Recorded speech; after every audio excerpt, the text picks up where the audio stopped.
So I think I'll just talk about that real quick. Is like, so one thing, the reaction that you would get when you're implementing these sort of things is your team's probably going to be like, well, you're trying to implement something that's going to take my job, right? Like that's the first reaction. And it's like the reality of the situation is we all don't have enough people to work in our restaurant. So it's either we close bays or we figure out a way to keep them open, and that's what we had to try to figure out. So the other area that's one piece of the pie. That's one piece that we have tough conversations if we need to. I think on the other side is just the reason that we went down this path of like giving it to the guest was around the comments that we were getting from our guests. Like, I would spend more if I could find a bay host, or like, I can't ever find my person. And so whenever we kind of go through the change management, we kind of pitch it like this. I came from Amazon, and at Amazon, they have something called APEP. So it was called Attack Processes Engage People. And what that meant is, instead of just going to someone and saying, I just need you to work harder, like, you figure out what is the process that's affecting their ability to, make that significant jump. And so as I pitch this to, the team, we talk about, hey, bay host, we could come to you and say, I need you to be in every bay at all times.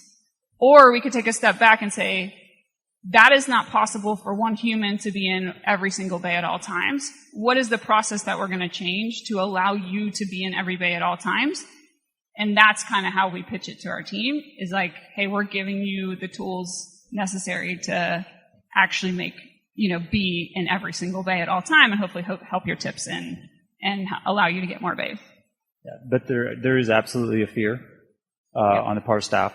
And it's funny, just anecdotally, we have 2 breweries that just went live. One had no prior POS. The other one had a prior POS and was classic full service. The first one went swimmingly well, no preconceived notions. Staff is, no joke, making $80 an hour because they're making so many tips. They love it, totally bought in. Second one said, you're going to take our jobs. We want the old system back. We want people to line up at the counter, which is what they were doing previously. And they were doing way less volume than the new one that just opened. So getting people bought in is the hardest part. The numbers always support it. And I have not figured out, maybe you have, maybe someone has, the human side of how to convince people other than the data. Because I'm convinced by data, but I'm not sure that the servers and the staff believe the data. I don't know if you have any anecdotes on that. I think part of that too is, out of everybody who's here, who works or has ever worked in the service industry, waiting tables, any of that. Okay, so out of all of those people, when did you have the best, experience, connection with your guest? Was it when you were talking to them about their meal, talking to them about something special that's going on, checking in with them about the special occasion that they're there, or was it while you were running their credit card? So the whole point behind this is not that, it's automating the tasks that don't affect the guest in a positive way. It's a transactional experience.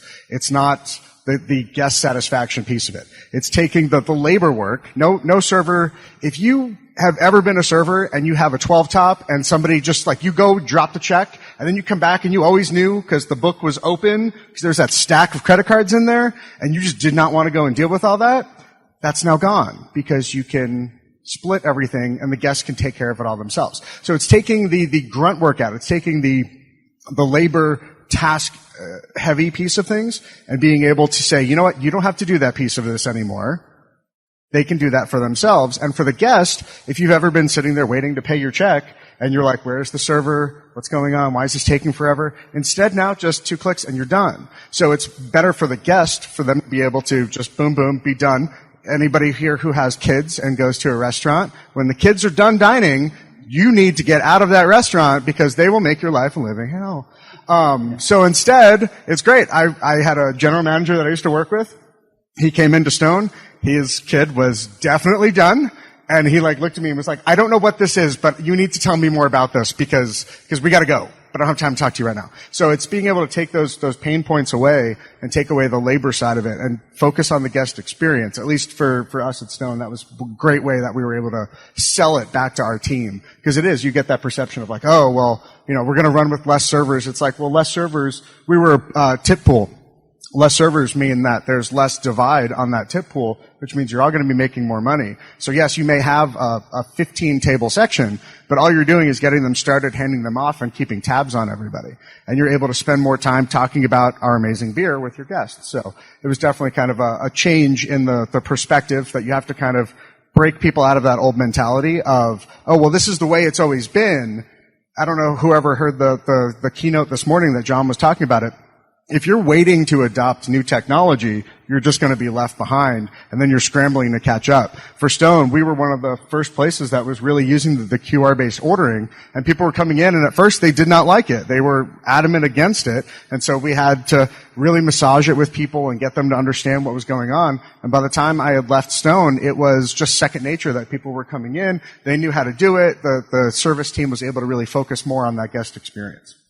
Second that, Rich. So it's all about the experience. So at Topgolf, you've got the game element, and there's always a question of, what's your favorite game, or I'm not a golfer, how far should I hit it, and all that sort of stuff. Well, pre-COVID, our bay hosts or servers, they had more time, we had more labor and all that stuff. Once COVID hit, they're stretched. Even these days, they're stretched a little bit thin. And so without an order and pay system, they are behind the scenes entering in orders and things like that. And we've seen in our guest surveys that the experience side has suffered. So that is one of our objectives, is actually improving the guest experience by freeing up the bay host time from doing things like credit card swipes or sitting at the point of sale terminal. So I wholeheartedly second that. I can tell you, just if you look at the feedback we see, yes, there are detractors. Yes, there are some people who say, hell no, I don't want to do this. But that's also where humans can stand in.